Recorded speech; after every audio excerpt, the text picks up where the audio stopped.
అన్న ప్రైజ్లాడన్నా sir. Praise the Lord sir. అన్న ప్రైజ్లాడన్నా రాజశేఖర్ అన్న ప్రైజ్లాడన్నా ప్రైజ్ ద లార్డ్ అన్న ప్రైజ్లాడు.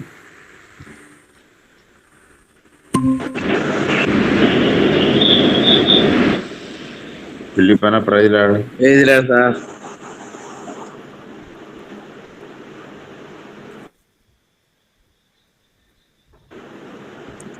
అన్న నడిపియండి అన్న, నేను విజయరాజర్కి ఒకసారి ఫోన్ చేస్తా. బెని గారు తప్పకుండా. వందనాలు ఫిలిప్ గారు, రాజశేఖర్ గారు, మిత్రులారా, రాజా గారు, అందరికీ వందనాలు.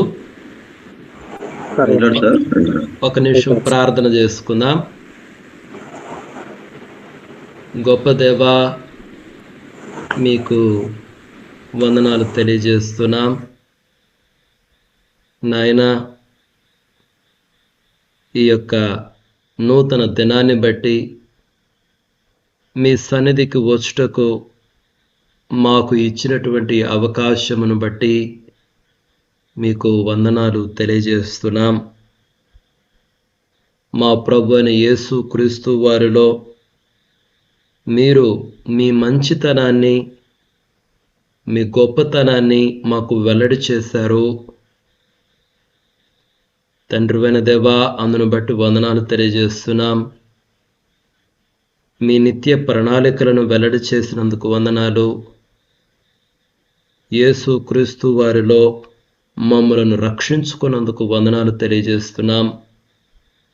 మా ప్రభువైన యేసు క్రీస్తు వారి ఆయన జననము, ఆయన పరిచర్య, ఆయన బోధలు, ఆయన చేసినటువంటి అద్భుత కార్యములు, ఆయన మాకు ఇచ్చినటువంటి నిత్య జీవము, రక్షణ కార్యమును బట్టి వందనాలు తెలియజేస్తున్నాం.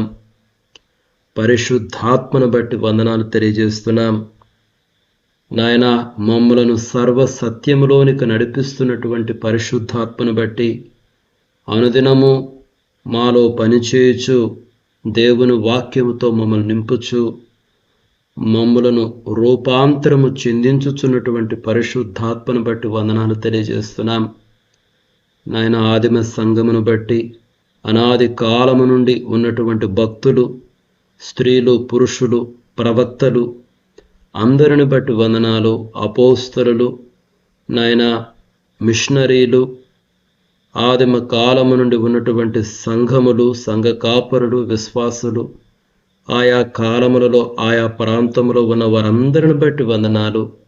వారి ప్రయాస, వారి కష్టము, వారి త్యాగము, ఈనాడు ఈ ప్రపంచములో అనేక మందిని సువార్త విన్నాము. అందును బట్టి వందనాలు నాయన. పరిశుద్ధ లేఖనములను మా వరకు తెచ్చుటకు తమ ప్రాణములను అర్పించినటువంటి ప్రతి ఒక్కరిని బట్టి వందనాలు తెలియజేస్తున్నాం. ఈ దినములలో, ఈ కాలములలో మాకిచ్చినటువంటి ఈ సహవాసాన్ని బట్టి వందనాలు ప్రభువా. మరి ఈ సహవాసమును, ఈ దినమును మీ చేతులకు సమర్పిస్తున్నాం. రావలసిన వారందరినీ రప్పించండి నాయన. ప్రతి ఒక్కరిని ప్రేరేపించండి. మీ వెలుగుతోటి, జీవముతో మాలో ప్రతి ఒక్కరిని నింపుమని, ఈ దినమునకు మీరు మాకు ఏమి తెలియజేయాలనుకున్నారో ఆ విషయములను తెలియజేయమని, ఈ కృతజ్ఞతలను, స్తుతులను, విన్నపములను మా ప్రభును రక్షకుడని యేసు క్రీస్తు వారి నామమున అడిగి వేడుకొనుచున్నాము తండ్రి. ఆమేన్. విజయరాజ్ సార్ గారు ఇంకా వచ్చినట్లేరు. మిత్రులారా, ఎవరైనా ఒక స్తుతి గీతాన్ని ఆలపించండి. రాజా గారు, మీరు ఏమైనా పాడతారండి? రాజా గారు.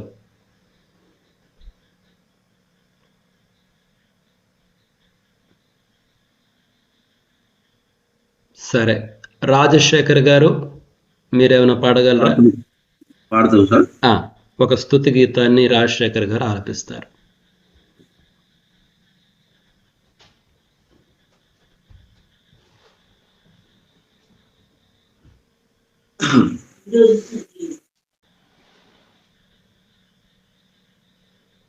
దేవుని పరిశుద్ధ నామానికి మహిమ కలుగును గాక. అందరూ కలిసి పాట పాడుతూ ప్రభుని స్తుతిద్దామండి.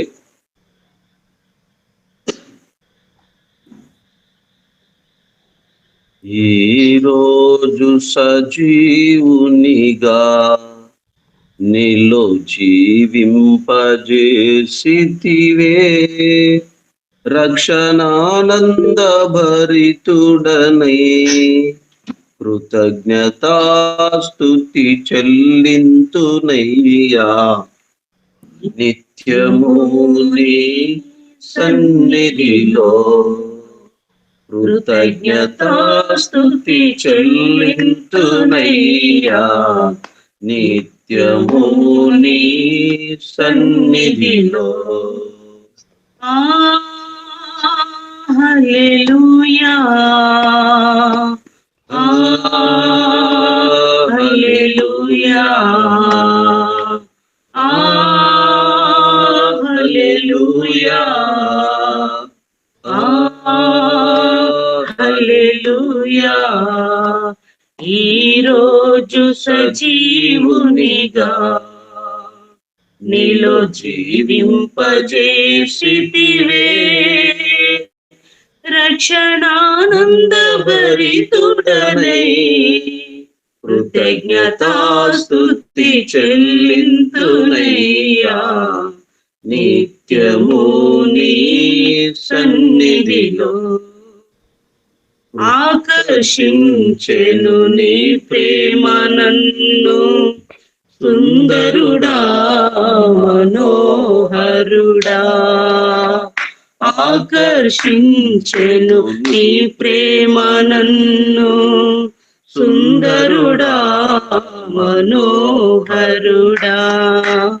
యేసయ్యా నీ ప్రేమలోనే మనసుకు నెమ్మది ఆదరణ దొరికెను. యేసయ్యా నీ ప్రేమలోనే మనసుకు నెమ్మది ఆదరణ దొరికెను. హల్లెలూయా, హల్లెలూయా, హల్లెలూయా, హల్లెలూయా. ఈ రోజు సజీవునిగా నీలో జీవింపజేసితివే, రక్షణానంద భరితుడనై కృతజ్ఞతాస్తుతి చెల్లింతునయ్యా.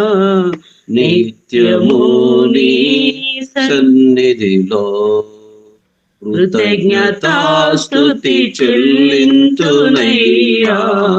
నిత్యము నీ సన్నిధిలో మరుగైయున్న పరలోక సంగతులు పామరుడను నాకు తెలియజేసితివి.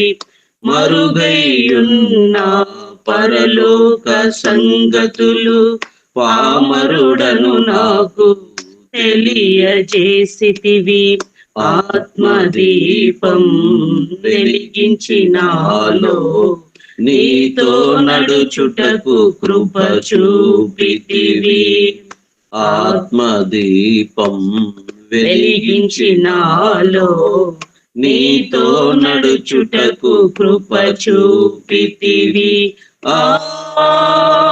హల్లెలూయా, హల్లెలూయా, హల్లెలూయా, హల్లెలూయా.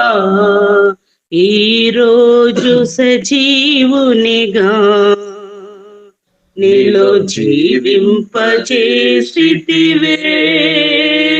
రక్షణానంద భరితుడనై కృతజ్ఞతాస్తుతి చెల్లింతునయ్యా. నిత్యము నీ సన్నిధిలో కృతజ్ఞతాస్తుతి చెల్లింతునయ్యా. నిత్యము నీ సన్నిధిలో నూతన యెరూషలేం నా నివాసమని నూతన సృష్టిగా నన్ను మార్చినావు. నూతన యెరూషలేం నా నివాసమని నూతన సృష్టిగా నన్ను మార్చినావు. నూతన వధువుగా సిద్ధపడుచు ఎదురు చూస్తూ జీవింతురయ్యా. నూతన వధువుగా సిద్ధపడుచు ఎదురు చూస్తూ జీవింతునయ్యా. హల్లెలూయా హల్లెలూయా హల్లెలూయా హల్లెలూయా. ఈ రోజు సజీవునిగా నీలో జీవింపజేసితివే. రక్షణానంద భరితుడనై కృతజ్ఞతాస్తుతి చెల్లింతునయ్యా. నిత్యము నీ సన్నిధిలో కృతజ్ఞతాస్తుతి చెల్లింతునయ్యా. నిత్యము నీ సన్నిధిలో. హల్లెలూయా హల్లెలూయా హల్లెలూయా హల్లెలూయా. Praise Lord sir. Praise the Lord. Thank you Rajasekhar garu. మిత్రులారా, మరి ఇంకా విజయరాజ్ సార్ గారు జాయిన్ అవ్వలేదు. బెన్ని గారు కాల్ చేశారా? అన్న నాకు చేస్తున్నానే ఉన్నానా, ఎత్తడం లేదన్న సారు. ఆహా, ఏదన్నా సైలెంట్ గానే పడింది ఏమన్నా ఫోన్. అవును అవును, నేను అదే అనుకుంటున్నాను. అన్న సరే, అంతలో మనం స్టార్ట్ చేద్దాము. మనము కొరింథీయులకు రాసినటువంటి ఈ 2వ పత్రికను, పౌలు గారు కొరింథీయులకు రాసిన 2వ పత్రికను చదువుతూ వస్తున్నాము. నిన్నటి దినాన మనము ఏ అధ్యాయం చదువుకున్నామో జ్ఞాపకం ఉందా? 9 అయిపోయింది సార్, 10 చదువుకోవాలి. అవును అవును, వెరీ గుడ్. కాబట్టి ఈరోజు 10వ అధ్యాయాన్ని మనం చదువుకుందాము. మన మధ్యలో ఉన్నటువంటి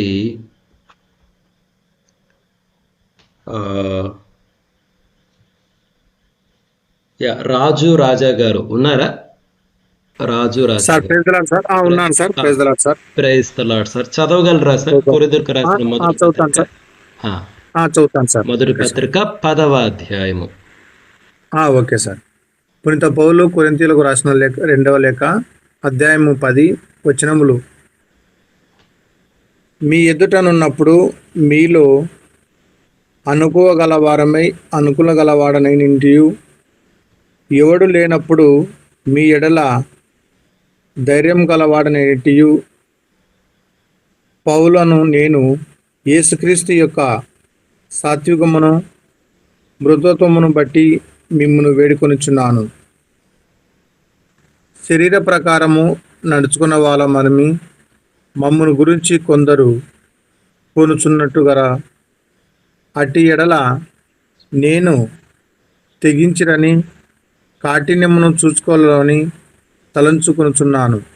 కానీ నేను వచ్చినప్పుడు అట్లు కాఠిన్యమును చూపబడకున్నట్లు చేయడని నేను మిమ్మను బ్రతిమాలు కొనుచున్నాను. మేము శరీరధారులమై నడుచుకున్నప్పుడును శరీర ప్రకారమును యుద్ధము చేయము. మా ఇద్రోద్రోషకరణములు శరీర సంబంధమైనవి కావు, కానీ దేవుని ఎదుట దుర్గములను పడద్రోయ జాలినంత బలము కలవారమై ఉన్నవి. మేము విత్కరములను దేవుని గురించిన జ్ఞానమును అడ్డుగించి ప్రతి ఆటంకమును పడద్రోసి ప్రతి ఆలోచనను క్రీస్తునకు లోబడినట్లు చెరపట్టి మీరు సంపూర్ణ విధేయతను కనపరిచినప్పుడు సమస్తమైన అవివేకతకు ప్రతిదండన చేయు సిద్ధపడి ఉన్నాము. సంగతులను పైలనే మీరు చూచుచున్నారు. ఎవడైనను తాను క్రీస్తు వాడనని నమ్ముకొని ఎడల అతడెలాగు క్రీస్తు వాడో అలాగే మేమును క్రీస్తు వారమని తన మనసులో తాను తిరిగి ఆలోచించుకొనవలెను.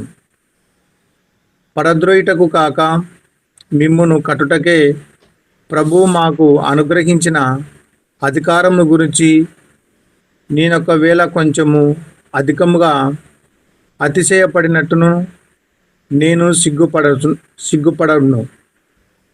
నేను వ్రాయు పత్రికలను వలన మిమ్మును భయపడవలనని ఉన్నట్లు కనబడకుండా ఈ మాట చెప్పుచున్నాను. అతవి పత్రికలు ఘనమైనవియు బలీయమైన వీయుడైనవిని కానీ అతడు శరీర రూపమునకు బలహీనుడు. అతని ప్రసంగము కోరగా నిదవి యొక్కడు అనును. మేమెదుట లేనప్పుడు పత్రికల ద్వారా మాటల యందు ఎట్టి వారమై ఉన్నామో ఎదుట ఉన్నప్పుడు క్రీస్తు యందు అట్టివారమై ఉందుమని అట్లను వాడు తలంచుకొనవలెను. తమ్మును తానే మెచ్చుకొను కొందరితో జతపరుచుకొనుటకైనను వారితో సరిచూచుకొనుటకైనను మేము తెగించగల వారము గాని వారు తమలోనే ఎరుకరని బట్టి ఒకరు ఎన్నిక చేసుకునినో ఒకరితో ఒకరు సరిచూచుకొనుచున్నందున గ్రహింపలేక ఉన్నారు. మేమైతే మేరకు మించి అతిశయము పడము, కానీ మీరున్న స్థలమును వరకును రావాలనని దేవుడు మాకు కొలిచియున్న మేరకు లోబడి ఉండి అతిశయించుచున్నాము.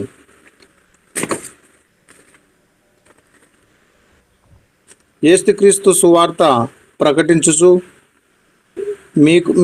మీ వరకును వచ్చి ఉంటిమి కనుక మీ ఎదుటకు రాని వారమైనట్లు మేము మా మేర దాటి వెళ్ళుచున్న వారం కాము. మేము మేరకు మించి ఇతరుల ప్రయాస ఫలములలో భాగస్థులం అనుకొని అతిశయపడము.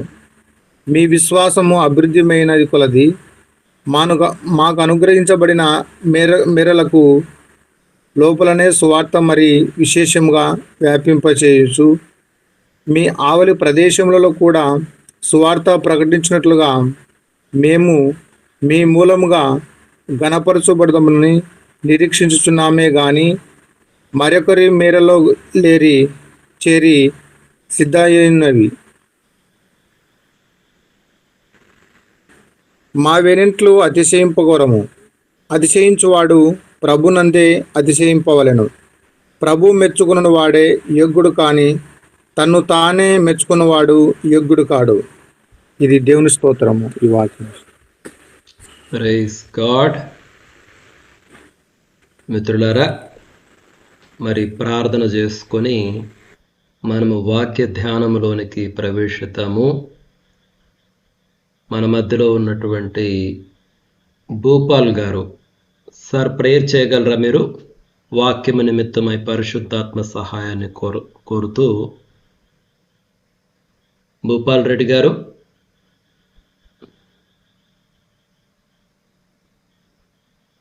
ఓకే, మరి భూపాల్ రెడ్డి గారు ఉన్నట్టు లేదు. మరి బ్రదర్ జనార్దన్ ప్రైజ్ తెలాడండి. వాక్యము నిమిత్తమై ప్రార్థనలో నడిపించండి. మంచిది. గ్రూప్ లో ఉన్నటువంటి అందరికీ ప్రభు నామన వందనాలు. ప్రార్థన. మహాకృపా కనికరము కలిగిన మహోన్నతుడా యేసు ప్రభువా, నీకు వందనములు, స్తోత్రములు. ఈ ఉదయకాల సమయాన సజీవులమై జీవం గల దేవుని సన్నిధిని కలిగి ఉండటానికై మీరిచ్చిన కృపను బట్టి వందనములు, స్తోత్రములు. పాట ద్వారాను నిన్ను స్తుతించగలిగితిమి. తిరిగి చదవబడినటువంటి వాక్య భాగం ద్వారా అనుదినం ఈ విధంగా చదువుకుంటూ సమయం గడుపుటకు మీరు ఇచ్చిన సమయం బట్టి వందనములు. తిరిగి ప్రాముఖ్యమైనటువంటి సమయానికి వచ్చాం. వాక్యం కొరకై వాక్యం అందిస్తున్నటువంటి బ్రదర్ను బట్టి వందనములు, స్తోత్రములు. ప్రభువా, సమూయేలు గ్రంథం గత దినాల నుంచి ధ్యానిస్తుండగా ఈ దినము కూడా మా కొరకై సిద్ధపరిచినటువంటి మాటలు అనుగ్రహిస్తూ రమ్మని వేడుకొంచున్నాం.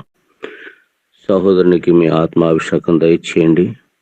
చెప్పే బ్రదర్కు ఆత్మాభిషేకం కలిగి ఉండాలి. వినే మేము కూడా మంచి మనస్సుతో, యోగ్యమైన మనస్సుతో విని అనుసరించవలసిన వాటిని అనుసరించుటకును, వదిలిపెట్టవలసిన వాటిని వదిలిపెట్టుటకు సహాయం చేయండి. విని నేర్చుకొని మార్చుకున్నటకు సహాయం చేయమని, మీ కృప కలిగినటువంటి హస్తం క్రింద మమ్మల్ని ఉంచుకోనమని మా ప్రభువును మా రక్షకుడైన యేసుక్రీస్తు నామమున స్తుతించి ప్రార్థించి అడిగి వేడుకొంచున్నాం తండ్రి. ఆమేన్. ఆమెన్. ఆమెన్. ఆమెన్. ఆమేన్. Thank you. మిత్రులారా, మరి మనము వాక్య ధ్యానంలోనికి ప్రవేశిద్దాము. Let me share my screen. నా స్క్రీన్ షేర్ చేస్తున్నాను. Yeah, right. సమూయేలు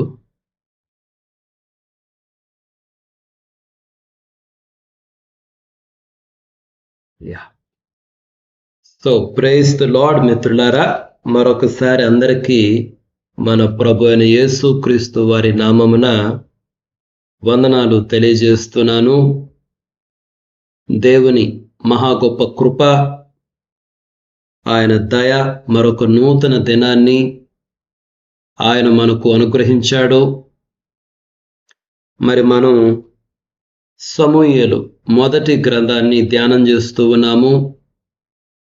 నిన్నటి దినానైతే ఈ 6వ అధ్యాయములో 12వ వచనం వరకు మనం ధ్యానించుకున్నాం.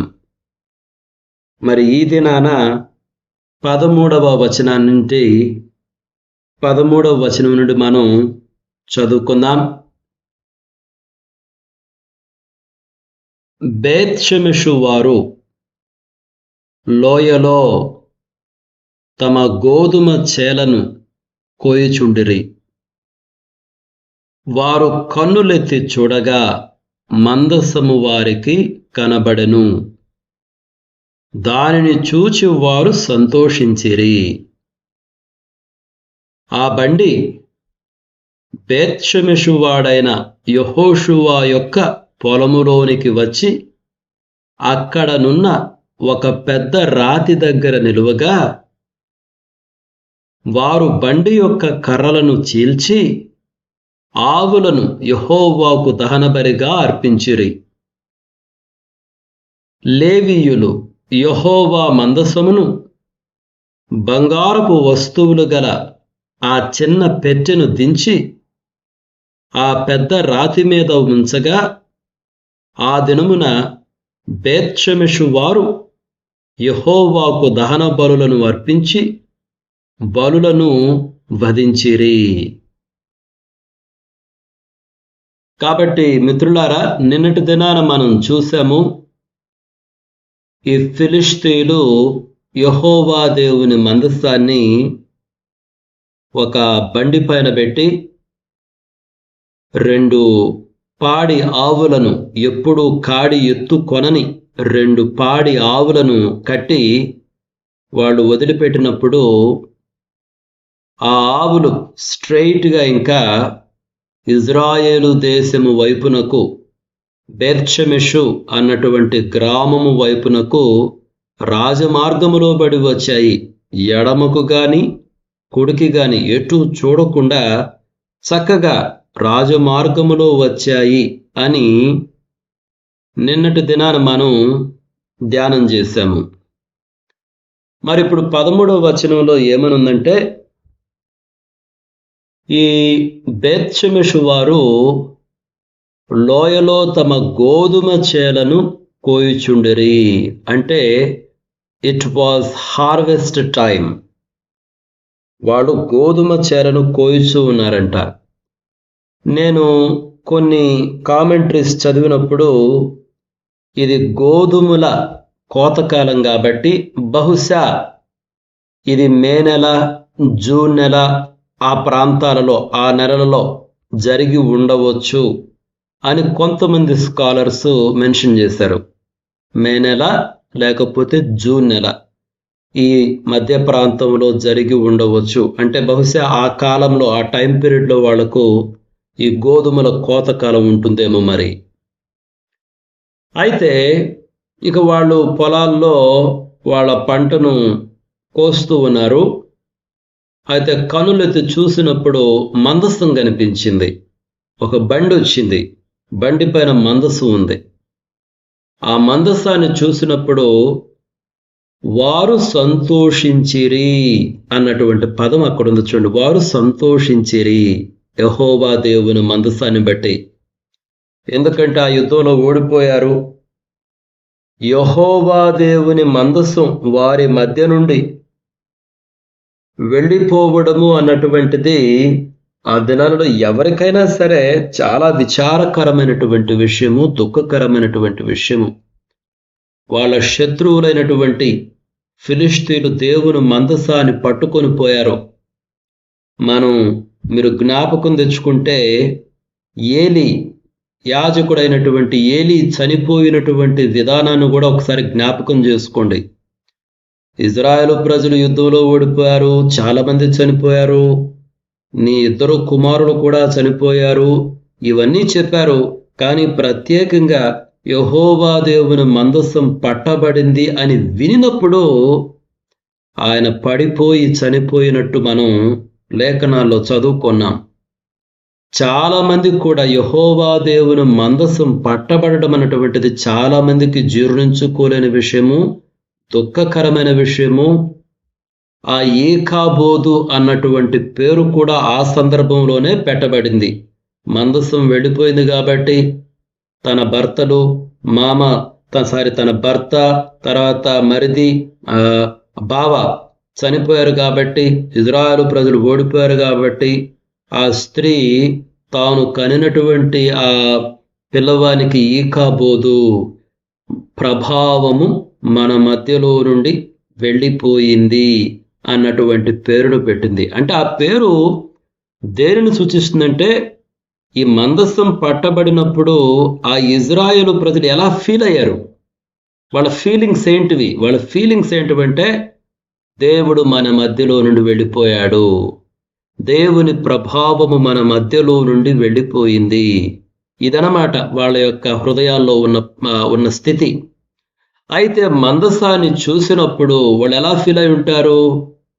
మందసం వచ్చిందంటే మరలా దేవుడు మన మధ్యకు వచ్చాడు, దేవుని ప్రభావము మన మధ్యకు వచ్చినది, అదనమాట ఎగ్జాక్ట్ ఫీలింగ్. అందుకనే వాళ్ళు వాళ్ళ గ్రామంలో, పొలాల్లో దేవుని మందసాన్ని చూసినప్పుడు వారు సంతోషించారు అని 13వ వచనంలో వ్రాయబడి ఉంది. సరే, 14వ వచనం చూస్తే ఈ బండి ఎక్కడ ఆగిందంట? బేత్షెమెషు వాడైన యెహోషువ అనే ఒక వ్యక్తి యొక్క పొలంలో ఆగింది. ఒక పెద్ద రాతి దగ్గర నిలిచిందంట. ఎవరు ఈ బేత్షెమెషు వాడైన యెహోషువ? మనకు పెద్దగా సమాచారం లేదు. ఈ యెహోషువ ఎవరో మనకు పెద్దగా సమాచారం లేదు. ఇతడు బేత్షెమెషు వాడు ఆ కాలంలో ఆ ప్రాంతంలో ఉన్నటువంటి వ్యక్తి అయి ఉండొచ్చు. కాబట్టి మొత్తానికి దేవుని ఏర్పాటు ప్రకారమే ఈ బండి వెళ్ళి ఆ పొలంలో ఆగింది. ఈ మాటను మనం గమనించాలి. అసలు ఫిలిష్తీయులు ఒక పరీక్ష కదా పెట్టింది. బండి పైన మందసాన్ని పెట్టి ఎప్పుడు కాడి ఎత్తుకొనని పాడి ఆవులను తీసుకొచ్చి కట్టారు అంటే వాటి దూడలు, అవి దూడలు కలిగినటువంటి పాడి ఆవులు, ఈ రకమైన పరీక్ష పెట్టారంటే ఈ రకమైన పరీక్ష వాళ్ళు పెట్టారు. దేవుడు కూడా తన ప్రత్యక్షతను వెల్లడి చేశాడు కాబట్టి ఇక ఈ ఆవులు ఎటు చూడకుండా స్ట్రైట్గా ఈ ఫిలిస్తీన్ దేశంలోకి, వాటికి అలవాటైనటువంటి స్థలాలలోకి, వాటి ఇళ్లకు అవి వెళ్లకుండా డైరెక్ట్గా ఎవరో నడిపించినట్టుగా ఇజ్రాయేలు దేశం వైపునకు వచ్చాయి. అవి వచ్చి ఎక్కడ నిలిచాయి? ఆ పొలంలో, ఆ బేత్షెమెషు వాడని యెహోషువ పొలంలో నిలిచాయంటే అది దేవుని ఏర్పాటే, దేవుని నడిపింపే అన్నటువంటి విషయాన్ని మనం గమనించాలి.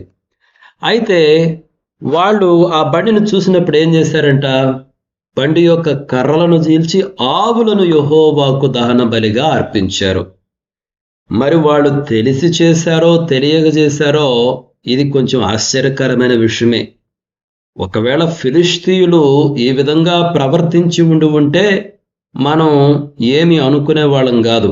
కానీ వీళ్ళెవరు? ఇజ్రాయేలు ప్రజలు. నేను ఎందుకు ఈ మాటలు అంటున్నానంటే, అవి పాడి ఆవులు, అంటే అవి ఫీమేల్స్ అన్నమాట. అటువంటి వాటిని బలి ఇచ్చారు వీళ్ళు. అసలు అది చేయకూడదు. మీరు ఒకసారి చూడండి, మనం కానీ ఒకసారి లేవి గ్రంథాన్ని ఒకసారి చూద్దాం. లేవి కాండాన్ని ఒకసారి చూస్తే ఆ 1వ అధ్యాయము 3వ వచనం చూడండి. అతడు దహన బలి రూపముగా అర్పించునది గోవులలోనిదైన ఎడల నిర్దోషమైన మగదానిని తీసుకొని రావలను. తాను యెహోవా సన్నిధిని అంగీకరింపబడినట్లు ప్రత్యక్షపు గుడారము యొక్క ద్వారమునకు దానిని తీసుకొని రావలను. కాబట్టి సాధారణంగా వాళ్ళు మనం చదివినటువంటి వాక్య భాగాన్ని చూడండి ఒకసారి. ఈ ఎన్నో వచనం అది 14వ వచనం. వాళ్ళు ఏం చేశారంట? దహన బలిగా అర్పించారంట. సాధారణంగా మిత్రులారా, దహన బలులుగా అర్పించేటప్పుడు నిర్దోషమైనటువంటి మగవాటిని అర్పించాలి. కానీ వీళ్ళు ఆ పాడి ఆవులను అర్పించినట్టుగా మనం చూస్తున్నాం. అది యాక్చువల్గా మిస్టేక్. అయితే అంత మాత్రం కాదు, కానీ వాళ్ళు బలులు కూడా ఎక్కడ పడితే అక్కడ అర్పించకూడదు. మీరు ఒకసారి ద్వితీయోపదేశ కాండానికి రండి. ద్వితీయోపదేశ కాండములో 12వ అధ్యాయము, ద్వితీయోపదేశ కాండము 12వ అధ్యాయం చూస్తే 5-6 వచనాలు. మీ దేవుడైన యెహోవా మీ సమస్త గోత్రములలో తన నామమును స్థాపించుకొనుటకు నివాస స్థానముగా ఏర్పరచుకొను స్థలమును వెదకి అక్కడికే యాత్రలు చేయుచుండవలెను. అక్కడికే మీరు మీ దహన బలులను, మీ బలులను, మీ దశమ భాగములను, ప్రతిష్ఠితములుగా మీరు చేయు నైవేద్యములను, మీ మ్రొక్కుబడి అర్పణములను, మీ స్వేచ్ఛార్పణములను, పశువులలోను గొర్రె మేకలలోను తొలుచూలు వాటిని తీసుకొని రావలను. గమనించారా మిత్రులారా? చాలా స్పష్టంగా దేవుడు తెలియజేశాడు. అంటే ఎక్కడ వాళ్ళు ఈ బలులు అర్పించాలి? దేవుడు నిర్ణయించినటువంటి ఒక స్థలంలో, అంతేగాని ఎక్కడ పడితే అక్కడ ఈ దహన బలులను అర్పించకూడదు. అయితే మరి వీళ్ళు బహుశా ఆ పొలంలోనే ఇక వాటిని ఈ దహన బలి ఇచ్చారేమో అనిపిస్తుంది. కాబట్టి ఇది కూడా మిస్టేకే. కానీ దేవుడైతే వాళ్ళని శిక్షించినట్టు లేదు ఈ 14వ వచనంలో. ఆ తర్వాత 15వ వచనం చూడండి. లేవీయులు యెహోవా మందసమును బంగారపు వస్తువులు గల ఆ చిన్న పెట్టెను దించి ఆ పెద్ద రాతి మీద ఉంచగా ఆ దినమున బేత్షెమెషు వారు యెహోవాకు దహన బలులు అర్పించి బలులను వధించిరి. అయితే ఇక్కడ ఇంకొక విషయం ఉంది. ఇక్కడ లేవీలు కూడా ఉన్నారంట. అంటే మీరు గమనిస్తే మిత్రులారా, ఒకసారి మనం కానీ యెహోషువ గ్రంథంకి వెళ్తే ఈ బేత్షెమెషు అన్నటువంటి ఈ పట్టణము ఒక ప్రీస్ట్లీ టౌన్ అన్నమాట. ప్రీస్ట్లీ టౌన్ అంటే ఆ రోజుల్లో యాజకులకు కొన్ని గ్రామాలు ఇచ్చారు కదా. ఆ యాజకులకు ఇచ్చినటువంటి గ్రామాలలో ఈ బేత్షెమెషు అన్నటువంటిది కూడా ఒక గ్రామము. అంటే నేను ఇందాక ఆలోచన చేస్తున్నాను, ఎందుకబ్బా ఈ ఎద్దులు డైరెక్ట్గా బయలుదేరి బేత్షెమెషుకి వెళ్ళాయి, వేరే ప్రాంతానికి వెళ్ళలేదే? ఎందుకు బేత్షెమెషుకి వెళ్ళాయంటే, నేను అనుకుంటున్నా ఈ విధంగా, ఈ యాజకులకు ఇచ్చినటువంటి పట్టణాలలో ఈ బేత్షెమెషు అన్నటువంటిది కూడా ఒక పట్టణం. అంటే అక్కడ యాజకులు డైరెక్ట్గా అందుబాటులో ఉంటారు. వాళ్ళు అందుబాటులో ఉంటారు కాబట్టి అసలు యెహోవా దేవుని మందసాన్ని హ్యాండిల్ చేయాల్సింది యాజకులే కాబట్టి ప్రజలు ఎలా పడితే అలా హ్యాండిల్ చేయకూడదు. కాబట్టి బహుశా ఆ కారణం చేతననేమో దేవుడు ఆ యొక్క ఆవులను, ఆ పాడి ఆవులను బేత్షెమెషు అన్నటువంటి గ్రామానికి నడిపించి ఉండవచ్చు అని నేను అనుకుంటున్నాను. ఒకసారి అది చూద్దాం, రెఫరెన్స్ చూద్దాం. చూడండి, యెహోషువ గ్రంథము 21వ అధ్యాయము ఈ 16వ వచనము. అయితే మనకు తెలుగు బైబిల్లో 13 నుండి 16 వచనాల వరకు అన్ని కలిపి రాయబడ్డాయి. ఒకసారి చదువుతాను చూడండి. యాజకుడైన అహరోను సంతానపు వారికి వారు నరహంతకునికి ఆశ్రయపట్టణమైన హెబ్రోనును దాని పొలమును, లెబ్నానును దాని పొలమును, యత్తీరును దాని పొలమును, ఎష్టెమోయను దాని పొలమును, హోలోనును దాని పొలమును, దేబీరును దాని పొలమును, ఆయనిని దాని పొలమును, ఆ యుట్టయును దాని పొలమును, బేత్షెమెషును దాని పొలమును, అనగా ఆ 2 గోత్రముల వారి నుండి 9 పట్టణములను ఇచ్చిరి. ఎక్కడిచ్చారంటే అహరోను సంతపు వారికి ఇచ్చారండి. చూడండి, స్టార్టింగ్లో యాజకుడైన అహరోను సంతతి వారికి వారు ఇచ్చారంట ఆ పట్టణాలు. అంటే అవి యాజకులకు ఇవ్వబడినటువంటి పట్టణాలు. లేవీలు అందుబాటులో ఉన్నారు. మరి లేవీలు అందుబాటులో ఉన్నారు కాబట్టి పక్కన వచ్చారు. మరి లేవీలు అందుబాటులో ఉండి కూడా వీళ్ళెందుకు ఆ రకంగా బలులను అర్పించారు?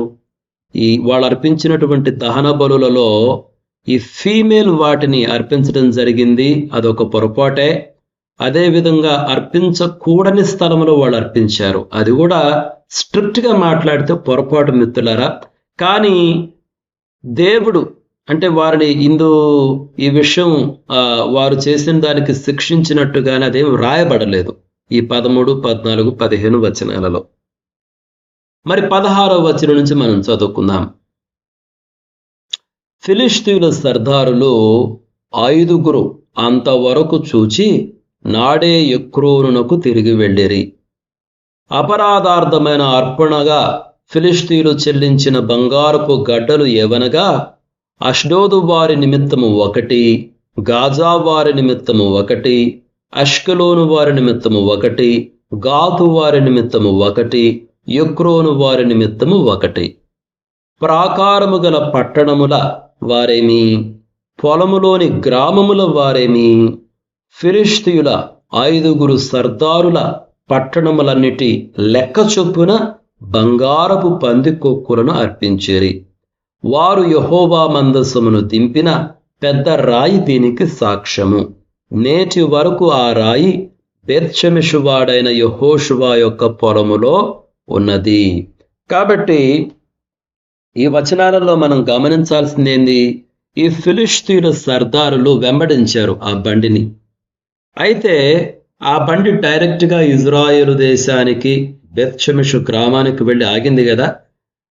అది చూసినప్పుడు ఈ ఫిలిష్తీయుల సర్దారుల యొక్క రెస్పాన్స్ ఎలా ఉందో ఇక్కడైతే రికార్డ్ చేయబడలేదంటే మనకు బైబిల్లో వ్రాయబడలేదు. కానీ వాళ్ళైతే మాత్రం ఆశ్చర్యపోయి ఉండుంటారు. తప్పకుండా వాళ్లకు కలిగినటువంటి ఆ రోగాలు, పాడైనటువంటి ఆ పంటలు, ఇదంతా కూడా యెహోవా దేవుని హస్తమే అని వాళ్ళైతే గుర్తించి ఉండి ఉంటారు. ఆ విషయాన్ని మనం గమనించాలి మిత్రులారా. ఆ తర్వాత మనం చూస్తే ఈ 19వ వచనం చూడండి. నేను మిగిలినటువంటి వాటిని పెద్దగా వివరించడం లేదు. వాళ్ళు అర్పించినటువంటి అర్పణల గురించి ఇదివరకే నేను చెప్పాను. వాళ్ళు ఎందుకు ఆ యొక్క తుంచులను చేశారు, ఎందుకు ఆ గడ్డల రూపాలను చేశారు అన్నటువంటిది వివరించాను కాబట్టి I'm not paying much attention to it now. ఇప్పుడు 19వ వచనం చూడండి. బేత్షెమెషు వారు యెహోవా మందసమును తెరచి చూడగా దేవుడు వారిని హతము చేసి ఆ జనులలో 70,070 మందిని మొత్తెను. యెహోవా గొప్ప దెబ్బతో అనేకులను మొత్తగా జనులు దుఃఖాక్రాంతులైరి. అదే నేను ఇందాక చెప్పింది కూడా అదే. వీళ్ళ ప్రవర్తన చూడండి. అసలు అది యెహోవా దేవుని మందసాన్ని తెరచి చూడొచ్చా? ఇందాక ఈ ఫీమేల్ కౌస్ని యాక్చువల్గా వాళ్ళు దహన బలిగా అర్పించకూడదు, నిర్దోషమైన మగవాటిని అర్పించాలి. దాన్ని వైలేట్ చేశారు. తర్వాత బలులను కూడా యెహోవా నిర్ణయించు స్థలంలోనే ఇవ్వాలి. అయితే మరి నేను అనుకోవటం ఏంటంటే మొదటిసారి అది రాయబడినప్పుడు అది పొలంలోనే ఇచ్చారేమో ఆ బలిని. మొట్టమొదటిసారి వ్రాయబడినప్పుడు అది కూడా ఒక వైలేషనే. సరే, దేవుడైతే వారిని శిక్షించలేదు, కానీ ఇక్కడ వాళ్ళ ప్రవర్తన చూడండి. బేత్షెమెషు వారు యెహోవా మందసమును తెరచి చూడగా దేవుడు వారిని హతము చేసెను. జనులలో 70,070 మందిని మొత్తెను. ఒకసారి ఈ ఇజ్రాయేలుల యొక్క ప్రవర్తన ఫిలిష్తీయుల ప్రవర్తనతో ఒకసారి పోల్చి చూడండి మిత్రులారా. 7 నెలల పాటు మందసం ఫిలిష్తీయుల మధ్య ఉంది. వారిలో ఎవరైనా ఎప్పుడైనా యెహోవా దేవుని మందసమును తెరచి చూచినట్లు వ్రాయబడిందా? లేదు. నేను అదే చెప్పింది. వాళ్ళు భయపడ్డారు. నిజంగా మందసాన్ని తెరచి చూడడానికి వాళ్ళు అసలు ప్రయత్నం చేయలేదు. అటువంటిది రాయబడలేదు. అంటే అసలు అన్యులే, ఇజ్రాయేలీలు కాని వారే అంత జాగ్రత్తను వహిస్తే వీళ్ళంత జాగ్రత్తను వహించాలి. ఆ మందసాన్ని తెరచి చూడొచ్చా? అసలు దాని గురించిన ఆజ్ఞలు చాలా స్పష్టంగా ఉన్నాయి కదా. నేను నిన్నటి దినాన కూడా చెప్పాను మీకు. మీరు కానీ ఈ నంబర్స్ అంటే సంఖ్యాకాండంలో 4వ అధ్యాయం చదివితే మనకు అర్థమవుతుంది. ఎవరు ముట్టడానికే లేదు. ఈ కహాతీయులు కూడా, అంటే ఆ మందసాన్ని మోసుకొని పోయేవాళ్ళు కూడా ముట్టడానికే లేదు. వీళ్ళు ఎందుకు? వీళ్ళ క్యూరియాసిటీ. మిత్రులారా, అది ఒక రకంగా చెప్పాలంటే నిర్లక్ష్య స్వభావము, నెగ్లిజెన్స్ అనొచ్చు, లేకపోతే అగౌరవమైనటువంటి ప్రవర్తన. ఇప్పుడు దేవుడు ఆజ్ఞ ఇచ్చాడు కదా. దేవుడు ఆజ్ఞ ఇచ్చాడు. ఒకసారి సంఖ్యాకాండానికి రండి. సంఖ్యాకాండము 4వ అధ్యాయము. సంఖ్యాకాండము 4వ అధ్యాయంలో 15వ వచనం చూడండి. దండు ప్రయాణమైనప్పుడు అహరోనును అతను కుమారులను పరిశుద్ధ స్థలము యొక్క ఉపకరణములన్నిటినీ కప్పుట ముగించిన తరువాత కహాతీయులు దాని మోయవలెను.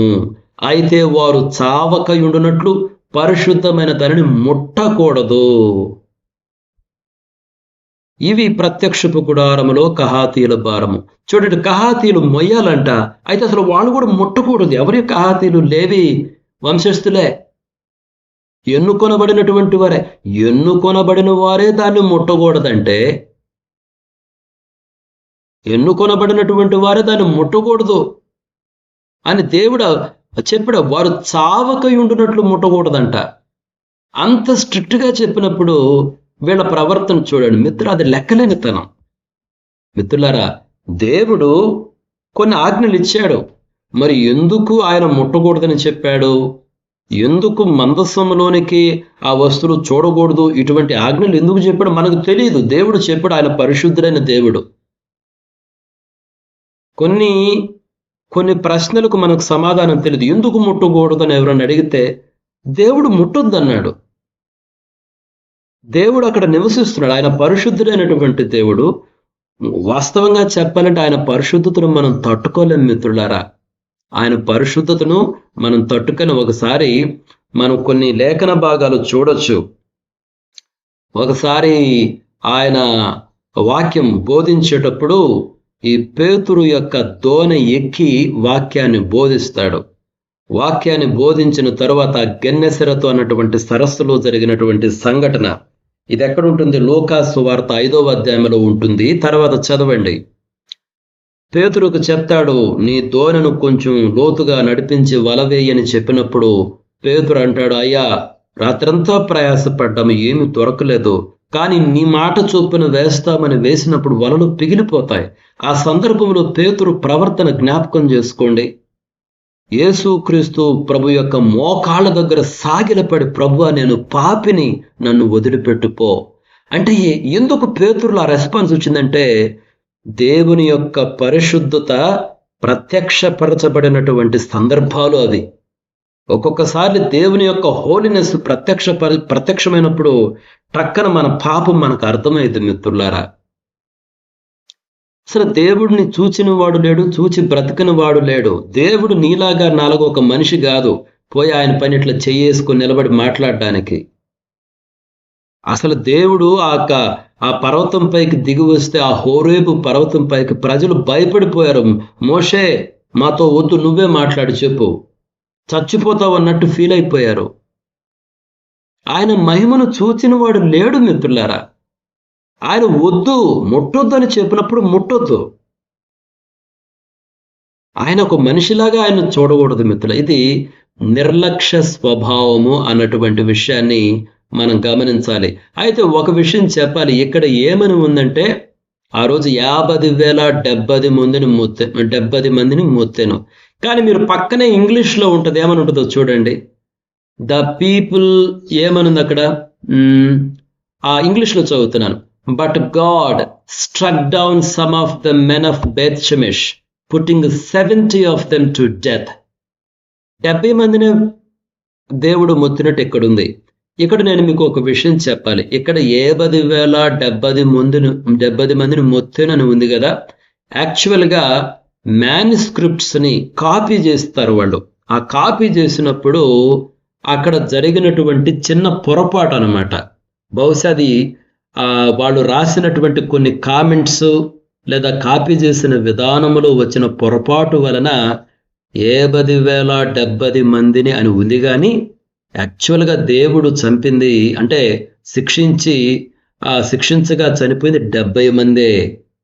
ఇప్పుడు అంటే న్యూ మ్యానుస్క్రిప్ట్స్ ఎవిడెన్సెస్ అలా తెలియజేస్తున్నాయి.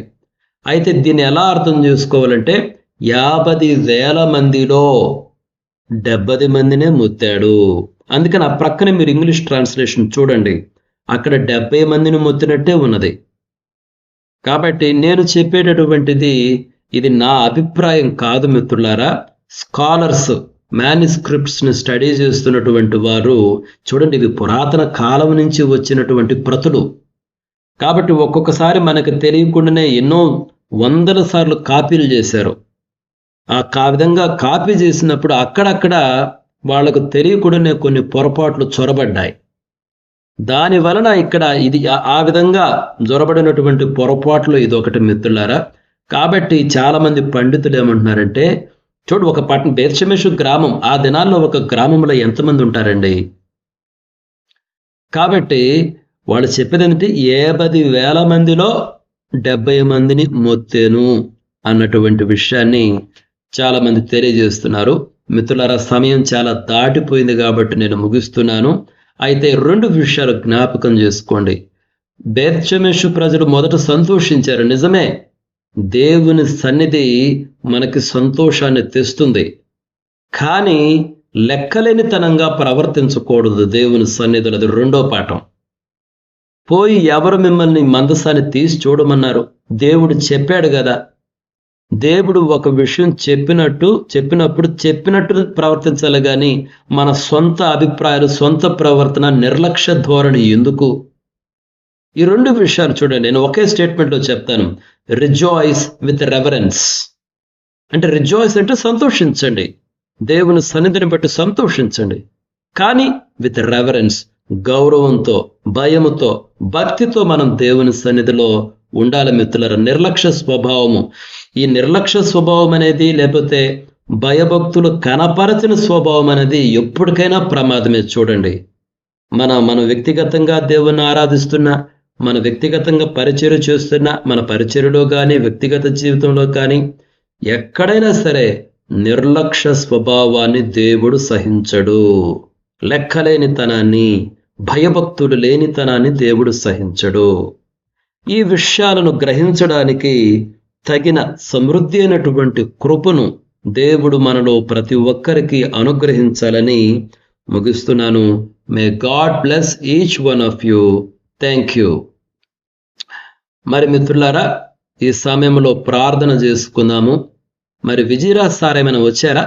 సార్ వచ్చారు. సార్ నడిపిస్తారు. ప్రైజ్ గాడ్, దేవుని స్తోత్రం.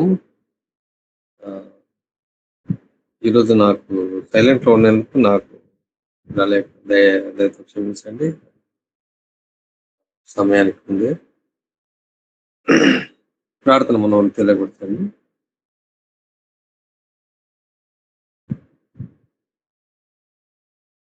నైట్ బైబిల్ షెడ్ లో సైలెంట్ లో ఉన్నది, అది అట్లనే సార్ అల్లారం కొట్టింది 4 గంటలప్పుడు. మళ్ళా ఆఫ్ చేసి తర్వాత కూర్చుంది.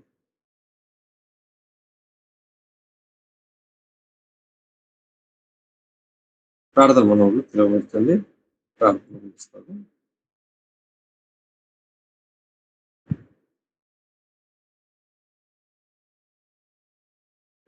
మన రాంపోక్ శేఖరణకి బాగా ఫీవర్ ఉంది, ఒళ్ళు నొప్పులు, ప్రయాసతో ఉన్నాడు. ప్రార్థన జ్ఞాపకం చేసుకోండి. కోల్డ్, కప్పు అనేవి ఉంది. కొద్దిగా నిన్న బాడీ పెయిన్స్ కూడా ఉంది.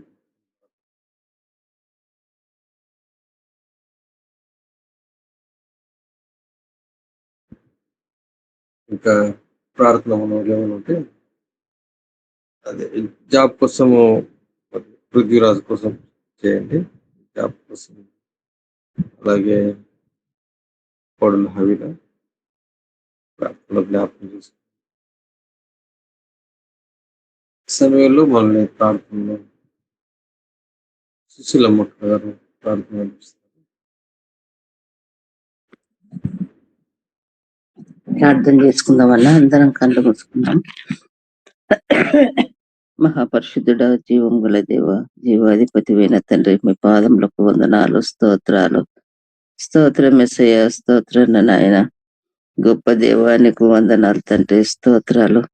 ఆశ్చర్యకరుడవు, అద్భుతకరుడవు, ఆలోచనకర్తవు, నిత్యుడవు తండ్రి, సమాధానకర్తవైన దేవ, మీకే వందనాలు తండ్రి, స్తోత్రాలు. స్తోత్రం యేసయ్య. అయ్యా, అడుగు వాటికంటేను, ఊహించు వాటికంటేను అత్యధికముగా ఇచ్చే దేవ, మీ పాదములకు వందనాలు. ఇప్పుడు నీ దాసుడు చెప్పి ఉన్న వాక్యాన్ని బట్టి జ్ఞాపకం చేసుకునండి తండ్రి. అయ్యా నా నాయన, మా హృదయంలో నా నాయన అది హత్తుకునిలాగున ప్రార్థిస్తుంటున్నాం తండ్రి. మీకు విధేయులముగా జీవించుటకు సహాయం దయచేయండి తండ్రి. అవివేకులముగా నా నాయన తండ్రి మేము జీవించుటకు వీలు లేదు నా ప్రభువా తండ్రి. సహాయం దయచేసి నా నాయన, మీ కృపలో మమ్మల్ని అందరినీ నా నాయన తండ్రి వాడుకోమని ప్రార్థిస్తుంటున్నాము. గొప్ప దేవానికి స్తుతి ఆరాధన దేవ. అయ్యా, రాత్రి అంతా మమ్మల్ని తండ్రి మంచి నిద్ర అనుగ్రహించినారు. ప్రాతకాలం మేల్కొల్పి సజీవ లెక్కలో చేర్చి ఈ విధంగా స్థుతించగలిగే కృపను మాకు అందరికీ అనుగ్రహించిన విధానం కొరకు వందనాలు తండ్రి, స్తోత్రాలు. ఇంకా నా నాయన, ఈ గూగుల్ మీట్ లో చేరలేని బిడ్డలు ఎంతో మంది ఉన్నారు నా ప్రభువా. వారందరిని బట్టి మీరు జ్ఞాపకం చేసుకునండి దేవ. వారు కూడా ఇంకొకసారి రాగలిగే కృపను దయచేయమని ప్రార్థిస్తుంటున్నాం.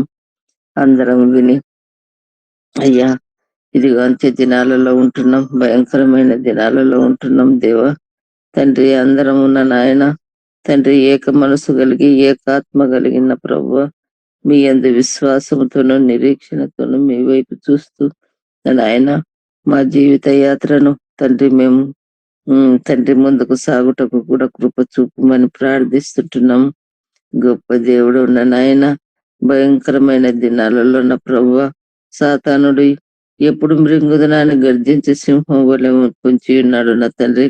అట్టి సాతానుకు మేము లొంగిపోకుండా ప్రతి నిత్యము నా నాయన ప్రతి సమయం పోనీయకుండా సద్వినియోగం చేసుకునేలాగున సహాయం దయచేయమని ప్రార్థిస్తుంటున్నాను. దేవా, సహాయం దయచేయండి. గొప్ప దేవుడు నా నాయన, ఇంతవరకు నా నాయన తండ్రి మరి ఏలి కుమారులు చేసిన అవిధేయతకున్న ప్రభువా తండ్రి అటువంటి అవిధేయత పనులు మేము చేయకుండా కన్నా ప్రభువ మీ అందన నాయన నిలకడైన జీవితము జీవించుటకు సహాయం దయచేయమని ప్రార్థిస్తుంటున్నాము. తండ్రి తండ్రి అని పిలుచుటకు కూడా యోగ్యులం కాని మమ్మలను తండ్రి మీ బిడ్డలుగా చేసుకున్న విధానం కొరకు వందనాలు తండ్రి. స్తోత్రాలు స్తోత్రమేసయ్య. గొప్ప దేవానికే వందనాలు తండ్రి. అయ్యా మీరు మాట మాత్రం సెలవిస్తే చాలు నాయన. మీ మాటకు మేము లొగ్గి తండ్రి మీ మాటకు అవిధేయులముగా ఉండుటకు సహాయం దయచేయమని ప్రార్థిస్తుంటున్నాం. దేవా సహాయం దయచేయండి. విధేయత చూపి మీ యందు నమ్మకముగా జీవించుటకు కృప చూపమని ప్రార్థిస్తుంటున్నాను తండ్రి. మా జీవిత యాత్ర మేము ముగించు వరకు నాయన మీ సన్నిధిలో ఎల్లప్పుడూ కనిపెట్టుకొని జీవించే కృపను ప్రతి బిడ్డకు అనుగ్రహించమని ప్రార్థిస్తుంటున్నాను తండ్రి. గొప్ప దేవ ఇంకా నాయన కోత విస్తారంగా ఉంది కానీ పని వారు కొద్ది మంది ఉన్నారు. కోతకు తగిన పని వారిని లేవనెత్తమని ప్రార్థిస్తుంటున్నాం. ఇంకా వాక్యం తెలియని ప్రజలు ఎంతో మంది ఉన్నారు తండ్రి. మారుమూల గ్రామాలలో ఉన్న ప్రభువా తండ్రి ఆ చోటికి వెళ్ళి నాయన వాక్యం అందించుటకు నాయన నీ బిడ్డలు లేవనెత్తమని ప్రార్థిస్తుంటున్నాం. దేవా సహాయం దయచేయండి అయ్యా. తండ్రి నశించుచున్న ఆత్మలను వెతికి రక్షించడానికి లోకానికి వచ్చిన దేవుడు ఉన్నాను ప్రభువా. మరి నాయన అటువంటి ఆత్మలను రక్షించడానికి నాయన నీ బిడ్డలను లేవనెత్తి తండ్రి సహాయం దయచేసిన తండ్రి అయ్యా. వారందరూ రక్షణలోనికి పొందుటకు కృప చూపమని ప్రార్థిస్తుంటున్నాం. ఈ దినం నాయన ప్రయాణం చేస్తున్న బిడ్డల కొరకు ప్రార్థిస్తుంటున్నాం. వారి వారి ఉద్యోగాల విషయంలో ఉన్న ప్రభా అయ్యా నా తండ్రి వాహనాల మీద వెళుతుండగా నా ప్రభా బిడ్డలకు మీరు తోడుగా ఉండండి. క్షేమమైన ప్రయాణం చేయగలుగుట కృప చూపండి. తిరిగి వారి ఇంటికి వచ్చినంత వరకు నాయన మీ దూతలను కంచె వేసి కాపాడమని ప్రార్థిస్తుంటున్నాను. దేవా నాయన ఉద్యోగాలలో కూడా భలే నమ్మకమైన దాసుడు అనిపించుకునేలాగున సహాయం దయచేయమని ప్రార్థిస్తుంటున్నాం. గొప్ప దేవాన నాయన మీకు వందనాలు తండ్రి. స్తోత్రాలు. మరి డిఎస్సి ఎగ్జామ్ రాసిన మరి రిజల్ట్ వచ్చి ఉన్నది. వారికి నాయన పోస్టింగ్ త్వరలో వచ్చుటకు సహాయం దయచేయమని ప్రార్థిస్తుంటున్నాం. దేవ ఎన్నో అవకతవకలు ఉన్నవని తండ్రి మరి ప్రభుత్వం వారు కూడా నాయన ఆ అవకతవకలను సరిదిద్దులాగున సహాయం దయచేయండి. దేవ కష్టపడి చదివిన ప్రభువా ఎంతో నాయన ఉద్యోగం వస్తుందని ఆశతోన్న ప్రభువా ఎదురు చూస్తున్న బిడ్డల కొరకు నాయన ప్రార్థిస్తుంటున్నాం. మీ చిత్తం అయితే నాయన ప్రతి బిడ్డ అవసరతను బట్టి నాయన జ్ఞాపకం చేసుకోమని ప్రార్థిస్తుంటున్నాను తండ్రి. యేసయ్య తండ్రి ఇంకా ఉద్యోగాలు లేక తండ్రి ఎంతో బాధపడుతున్న ప్రతి బిడ్డను నాయన జ్ఞాపకం చేసుకునండి. విజయరాజ్ సార్ యొక్క కుమారుడు మరి కోడల విషయంలో కూడా నా తండ్రి మీరు సన్నిధి మీ ప్రసన్నతను చూపండి దేవా. ఉద్యోగాలకు నాయన తండ్రి బిడ్డలు వెళ్ళుతుండగా నా ప్రభా సహాయం దయచేయండి. కృప చూపండి దేవా. నాయన ఉద్యోగాన్వేషణలో ఉంటున్న ప్రతి బిడ్డకు మీ యొక్క సహాయం అందించమని ప్రార్థిస్తుంటున్నాం తండ్రి. అదేలాగున్న డాలి విషయంలో కూడా మీరు జ్ఞాపకం చేసుకునండి దేవా. తండ్రి ఆ బిడ్డ కూడా ఉద్యోగ ప్రయత్నం చేస్తున్నది. మీ చిత్తం అయితే మంచి కంపెనీలో నాయన మరి ఆ బిడ్డకు ఉద్యోగం వచ్చుటకు కృప చూపమని ప్రార్థిస్తుంటున్నాను దేవా. సహాయం దయచేయండి అయ్యా. ఇది కూడా తండ్రి ఇలాగన్న ప్రభు అన్నారు అన్న ప్రభు వారందరిని బట్టి కూడా మీరు జ్ఞాపకం చేసుకునండి దేవా. సహాయం దయచేయండి. ముట్టండి, తాకండి, స్వస్థపరచండి. ప్రతి రోగిని స్వస్థపరిచే దేవుడు వింటున్నందుకు వందనాలు. అది ఎలా ఉన్న జయానందం అన్నని బట్టి కూడా జ్ఞాపకం చేసుకోనండి. అన్న కాళ్ళ నొప్పులతో బాధపడుచున్నాడు. సోరియాసిస్ తో కూడా బాధపడుతున్నాను నాయన. మీ చిత్తమైతే ముట్టి స్వస్థత విడుదలను అనుగ్రహించమని ప్రార్థిస్తుంటున్నాం దేవా. ఈ విధముగా అనారోగ్యంతో ఉన్న ప్రతి బిడ్డను నాయన దర్శించి వారిని ముట్టి మీ యొక్క దయగల హస్తాలతో తాకుమని ప్రార్థిస్తుంటున్నాం నాయన తండ్రి. డాక్టర్లు ఎన్ని ప్రయత్నాలు చేసినప్పటికీ మీరు నాయన మీరు మాట చెలవిస్తేనే తండ్రి ఆ ప్రయత్నాలన్నీ సఫలపరుచు దేవా. మీరు నా నాయన తండ్రి మాట సెలవియండి దేవా. ప్రతి బిడ్డపై మీ దయగల హస్తాన్ని ఉంచండి. అదేలాగున జ్వరంతో బాధపడుతున్న బ్రదర్ ను బట్టి కూడా జ్ఞాపకం చేసుకోనండి తండ్రి. నా నాయన సీజన్ లో ఉన్న ప్రభా ఎంతో మంది రోగులు, ఎంతో మందికి ఫీవర్ తోను, కాఫ్ తోను, కోల్డ్ తోను బాధపడుతున్నారు తండ్రి. వారందరిని బట్టి మీరు జ్ఞాపకం చేసుకొని దేవా వారిని ముట్టి స్వస్థత విడుదలను అనుగ్రహించమని ప్రార్థిస్తుంటున్నాం. అదేలాగున వీరేష్ బ్రదర్ యొక్క అక్కగారిని బట్టి కూడా జ్ఞాపకం చేసుకోనండి దేవా. బిడ్డ హాస్పిటల్లో ఉంటున్నది. నా ప్రభా మీ చిత్తం అయితే బిడ్డను ముట్టండి, తాకండి, స్వస్థపరచండి దేవా. అయ్యా దేవా, నా నాయన డాక్టర్లకు అసాధ్యమైనది మీరు సుసాధ్యం చేసి దేవుడు వింటున్నందుకు వందనాలు తండ్రి, స్తోత్రాలు దేవా. నా నాయన బిడ్డను ముట్టి స్వస్థత విడుదలను అనుగ్రహించమని ప్రార్థిస్తుంటున్నాం దేవా. ఇదిగన్న తండ్రి మరి బిడ్డలు స్కూల్ కు వెళుతున్నారు నా నాయన, చిన్న బిడ్డలు. మరి నా నాయన తిరిగి ఇంటికి వచ్చినంత వరకు నా నాయన బిడ్డలకు మీరు తోడుగా ఉండి మీ రక్షణ, మీ కాపుదల, మీ భద్రతలో ఉంచుకోమని ప్రార్థిస్తుంటున్నాను దేవా. సహాయం దయచేయండి అయ్యా. వృద్ధాప్యంలో ఉన్న ప్రతి ఒక్క బిడ్డను నా నాయన జ్ఞాపకం చేసుకునండి అయ్యా. వృద్ధాప్యంలో వచ్చే సమస్యలను బట్టి కూడా మీరు జ్ఞాపకం చేసుకోండి.